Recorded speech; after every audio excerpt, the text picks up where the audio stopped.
Hi everybody. I'm doing another live today. I don't actually know what's actually showing on my screen right now because I don't know how to use this. I'm choosing not to do my own face because, to be honest, I'm in gym mode and I don't really like looking at my own face as I'm talking. And I'm also driving now, so I can't actually show my face because I'm driving. I wanted to do a little bit of a chat about Rick Allen. I came across some information today from Cara Weineke, who's a very wonderful trusted source in this area, talking about the delay in the trial transcript and how that's going to play out when it comes to Rick and his appeal. And disappointingly, it looks like it's going to play out with a really extended amount of time with him still being incarcerated, which just feels completely unacceptable. I'm not a lawyer and I don't fully understand every part of the legal process, but I do my research, and I'm also just somebody who just can't sit still and leave this vulnerable man in jail, where I don't believe he committed this crime. And so I've been trying to sort of think about, what are some ways that they can speed up that process. And again, I'm not here to tell lawyers how to do that because I'm not a lawyer, but I want to see if we can figure out some ways to kind of get this moving. And I guess from what I'm hearing is, public interest can definitely push this a little bit more. So I guess that's where I can try to have a voice, is try to kind of reach out to people and talk about the concerns together and just make sure that this community just doesn't die out, which I know it won't, because there's some wonderful advocates out there. Shout out to all of the people who are already putting in so much work to support Rick Allen. So I guess there's a few key pieces of information that I've come across in deep diving in this case that I do feel could help kind of bring this more urgently to the forefront, because there have been some really gross violations and problems with what's happened to Rick Allen that I think warrant further exploration. My opinions are not popular. I say this every time because I know there will be people watching this or listening to this or coming across this that will say, oh, not her again. I'm only passionate about this because I do believe it's a wrongful conviction, and I do believe that Rick Allen is, sort of the archetype of people that I work with as a psychologist, vulnerable people who have a higher sensitivity, a nervous system that is wired more sensitively in this world. And as somebody in that category myself, I know how difficult this world can be. And it pains me to see somebody who's struggled with depression and anxiety his entire life, be in this horrific situation where he's forced to live out his days in, literal hell. He was already struggling in his life prior to this. This is just, the icing on the absolutely awful cake. And so because I believe in his innocence, and I also believe from my understanding of his psychological profile that he's a vulnerable person, I'm finding it really hard to walk away. I don't know if this is the start of something for me. I think I could probably look at joining an innocence project at some point, because I've always been interested in true crime and psychology. I worked in the forensic system here in Australia early in my career, working as a psychologist in the jail with the inmates, and I didn't act in a way that some psychologists have in this case, or one psychologist has. I actually really genuinely cared about the inmates, whether they were guilty or not.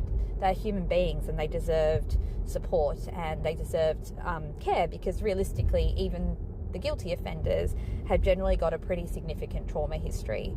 People don't just wake up and do terrible things for no good reason. But in this case, it goes beyond that, because I do believe that Rick is innocent for lots of reasons that I've spelt out multiple times and will continue to. But if we look at what can be raised now to help, and hello to the person watching, thank you so much for being a watcher. I think that there's a few things that I think can be raised urgently and can potentially make a difference quicker for Rick. And I do, again, I know I've got a lot of disapproval for this, but I do believe that one of those things is what Stacey is already acting on, which is to do with the PCA. and that is the missing or transposed phone data. I'm sick of saying it now. The IMEI, MEAD data. It's not something that I know a lot about myself, because obviously I'm not some phone tech expert, but the research that I've done shows me that that is an important detail that was taken in 2017. It's on the PCA, but also Rick himself discusses this. He says that the battery was taken out by Dan Doolan, and the numbers were written down. Now, my feeling about all of this, having looked into this case as much as I have, is that those numbers were written down, and they were written down correctly, and phone records were most likely pulled at that time and indicated that Rick had actually left the trails by about 2 o'clock, and so it was exculpatory information. Now, I don't have any proof of that. That is speculation, but I think it's pretty wise speculation based on, all of the things that I've looked at. We know that he was cleared in 2017, and unless we're going to say that Dan Doolan, and I say this every time, that Dan Doolan has just completely had a brain glitch in so many ways, it doesn't make sense that Dan cleared him, and also never raised him again to anybody else and forgot about it for all of that time. I mean, there's just so many reasons that does not make sense. It's not logical. There's no psychological explanation unless we're suggesting that Dan Doolan, has dementia, or a significant organic brain issue, which clearly he doesn't, because I believe he still works with law enforcement to this day. So, I think that's highly unlikely, right? So basically, that information was on the PCA, and that's a really big error that they made, because having that information on the PCA shows that there was grounds, or an avenue, I suppose, to explore phone data from Rick's phone that was surprisingly and missing when they did the search warrant in October of 2022. Now, I have lots of thoughts about that too. I think that that's been blamed on Rick trying to be suspicious and lose his phone. Then there's been sort of suggestions that it's just a natural loss of one phone, which is possible. But I guess given that he had all of the other phones, to me, a conclusion that I've come to, which again is speculative, is that actually that phone is deliberately missing, but not because of Rick. We've got to remember that on the day of the search was the same day that Rick Allen was at the police station. He had been brought in by Mullins and Liggett, not in his own vehicle, and he didn't actually have the opportunity to go home and look for that phone. We don't know exactly when that search warrant was executed, but when I look at that video and you see Liggett leaving multiple times, my sense again is that he's getting that search warrant affidavit signed and ready to go. And that might also be the reason that they brought him into the police station rather than allowing him to drive there himself, because he may have had the opportunity to go home or to speak with Kathy and for her and him to find that phone. But I don't think that would have actually been beneficial for law enforcement, because I do believe that phone probably had exculpatory data on it. Rick Allen doesn't seem like a tech genius, and that's no offense to Rick. I'm not either. So I doubt that he had capacity to, go and, delete it and scrub that phone. So I do think it would have still had information on it from 2017. And I think that information would actually have helped him. I do believe that is speculative. I guess we can't prove it, which kind of sucks, because goodness, that would probably be just this golden key to helping Rick get out of jail. But the key thing here is that it doesn't even really, well, it does matter, but even if we don't have the information from that phone, and even if we can't track down any information based on the MEAD data, what we can do is show, again, a gross negligence in the investigation and a Brady violation, because essentially that data is on the PCA. And it doesn't seem like there's anywhere at all that it's been disclosed that data was not followed up on, or why it wasn't followed up on. It just simply says no IMEI available, and that's then just suggested that it was a phone that didn't have an IMEI.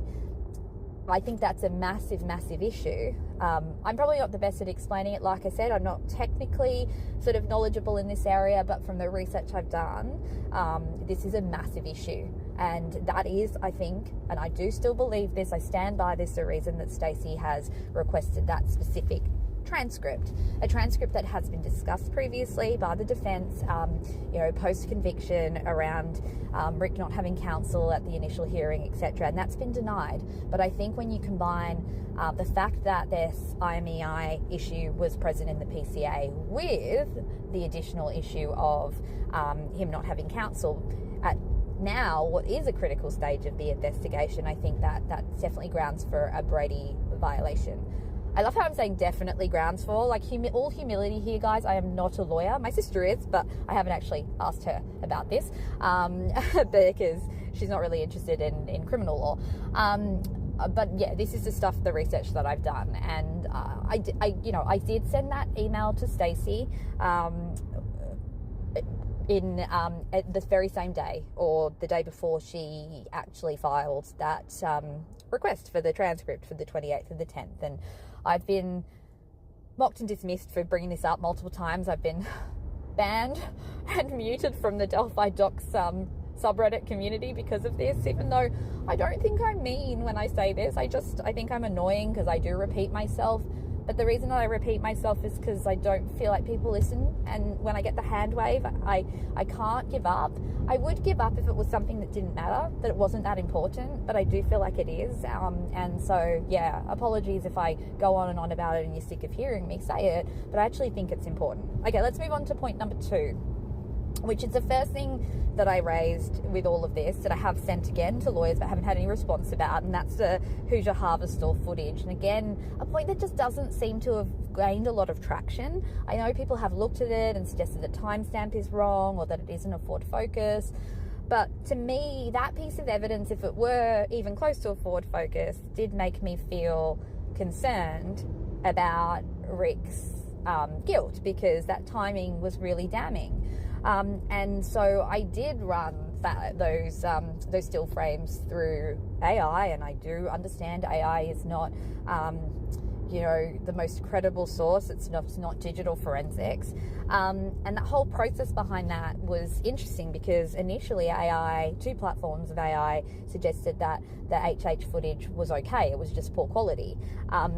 But I didn't want to accept that. Like, I'm going to be honest, there was a bias there. I wanted to know that it was not right.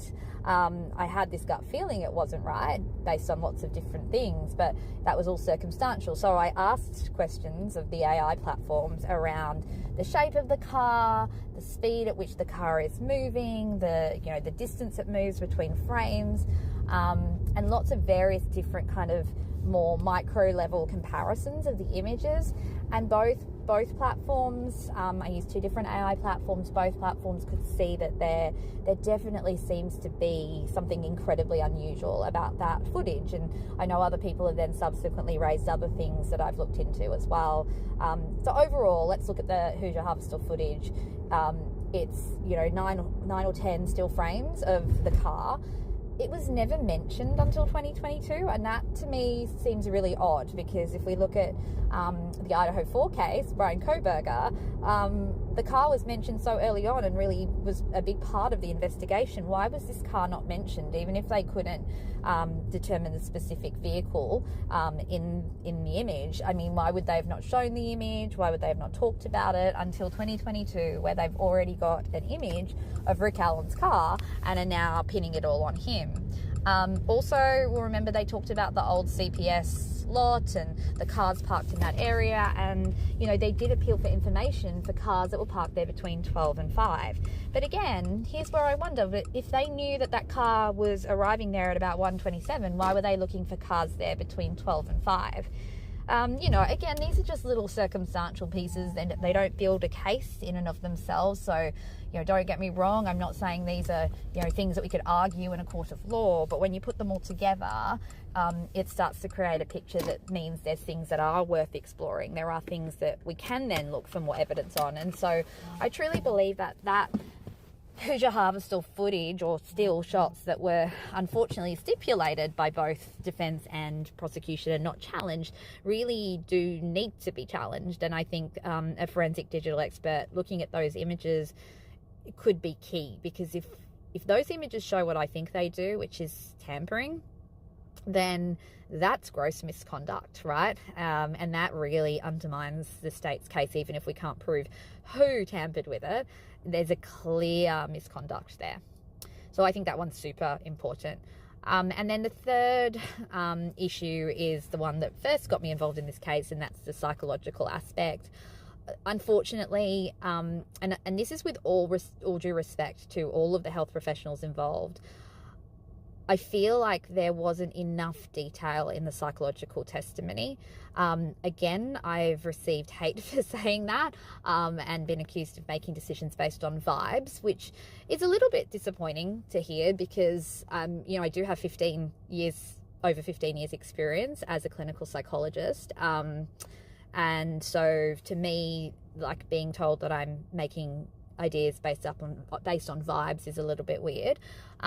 Secondly, I absolutely admit I have never interviewed Rick Allen. I'm basing it all on the publicly available testimony, which is obviously limited. I haven't read full reports. I'd be quite happy to, but the reality is that that testimony is what the jury received, and that testimony to me is inadequate.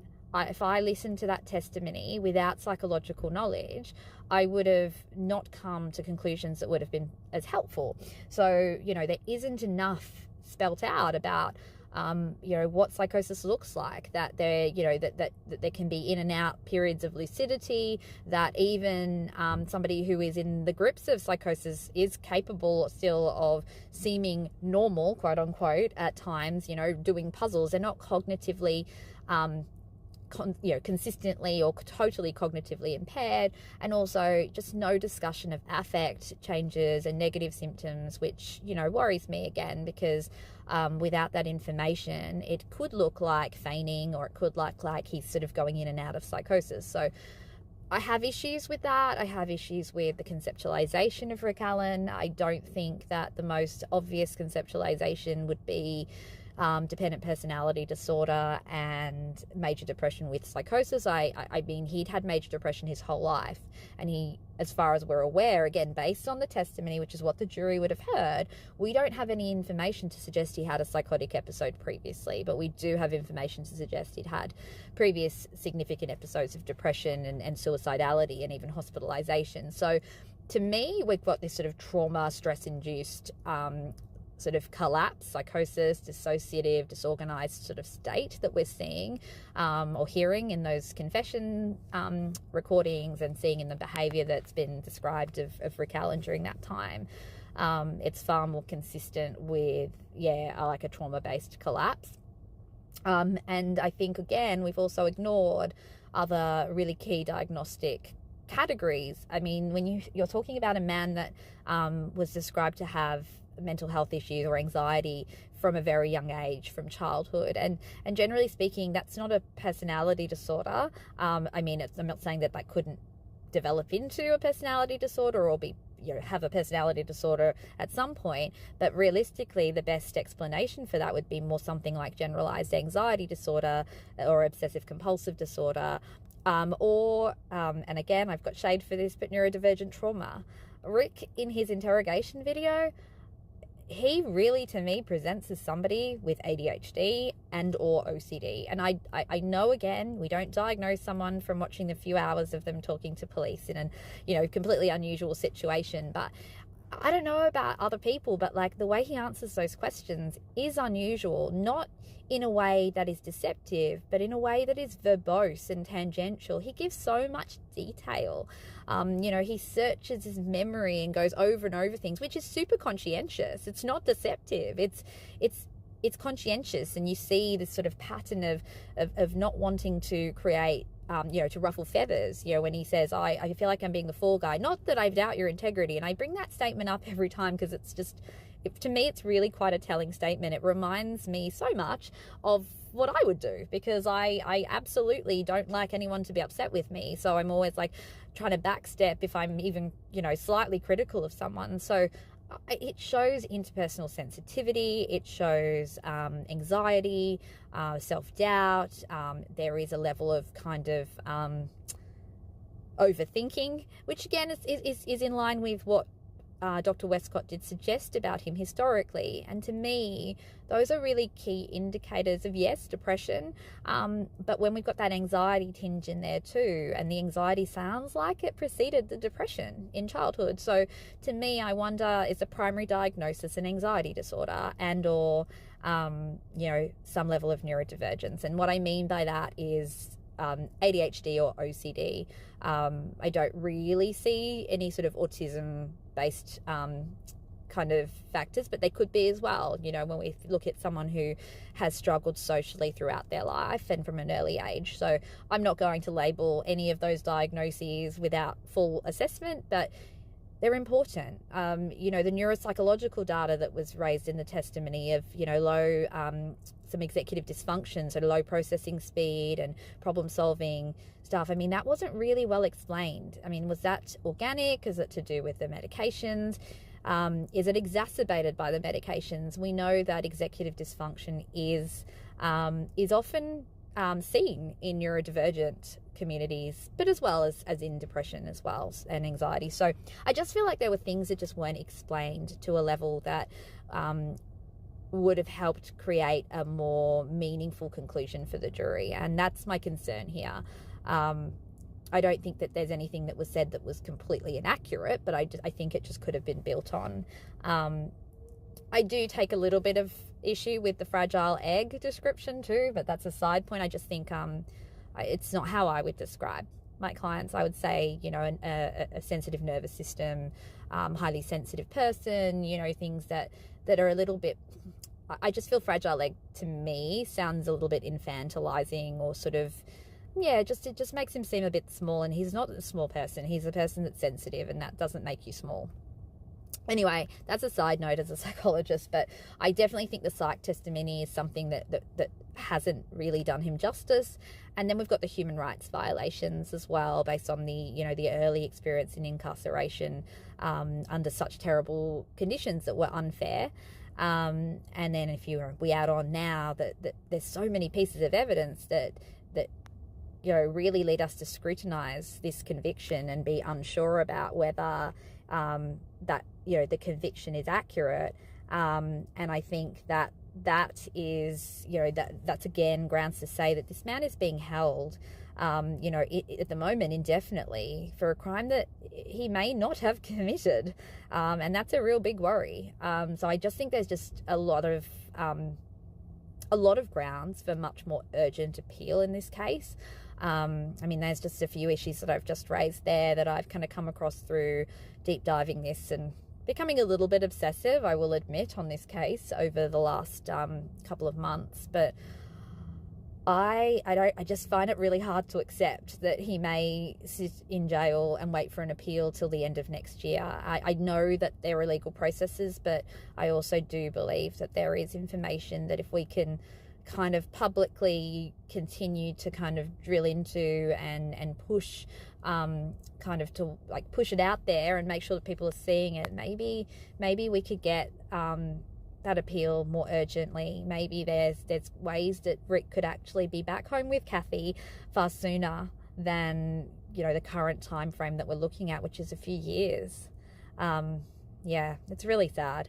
I guess even when I looked into like what happens if he does, get exonerated, gets a new trial and is found not guilty, apparently the compensation is $50,000 for each year of being incarcerated, which is just ridiculous. That's so minimal given everything that he's been through. I just, that just really shocked me. I was thinking this is ridiculous, but I guess he would have a civil case as well and potentially have accessibility to much more compensation, and he so deserves it. He so deserves it. That is the justice from this. A man that is consistently worried about finances and supporting his family, and that's been a pivotal part of his anxiety, according to Dr. Westcott.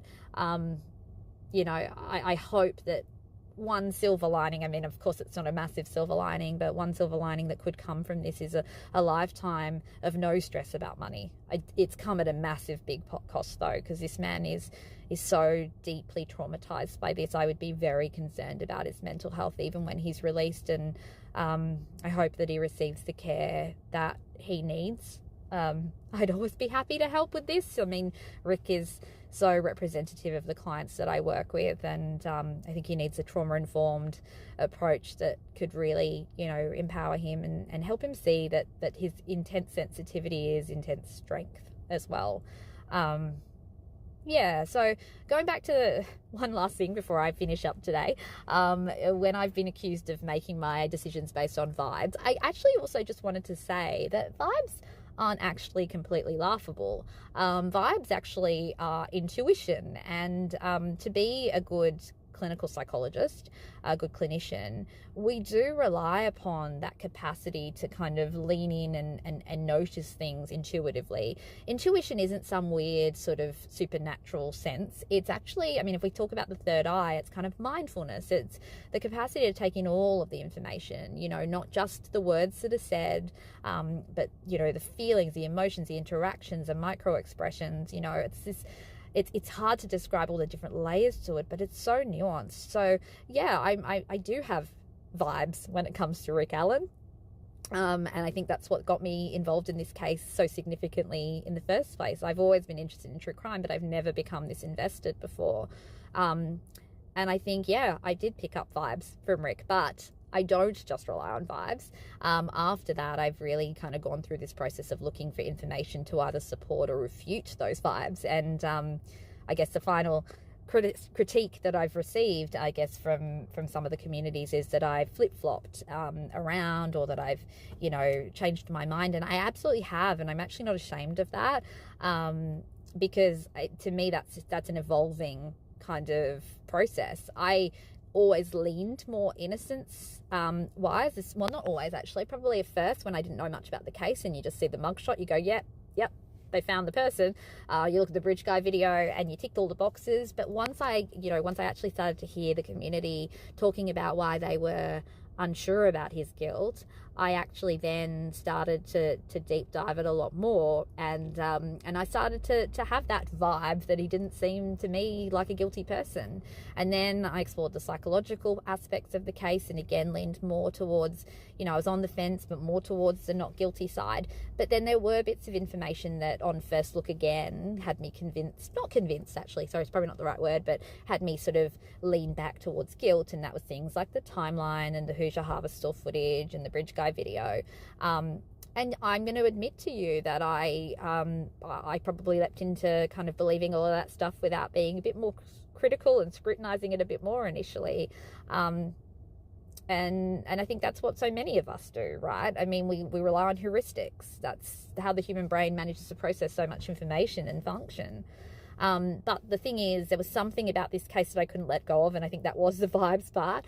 And so I just kept digging. I kept digging till I could kind of resolve those worrisome kind of parts of the case. You know, first of all, it was the Hoosier Harvest store footage and the timeline. I drew out the timeline, found a window that did work for Rick Allen's story. I listened to that interrogation video so many times to kind of back that up. Same when it comes to the Hoosier Harvest store footage. I scrutinized it.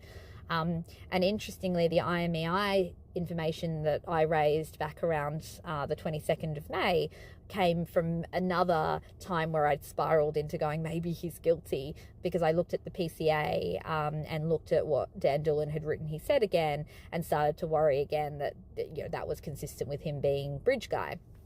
But that was when I saw the IMEI information. I dug a little bit deeper. I used AI and ChatGPT particularly to kind of understand what that meant.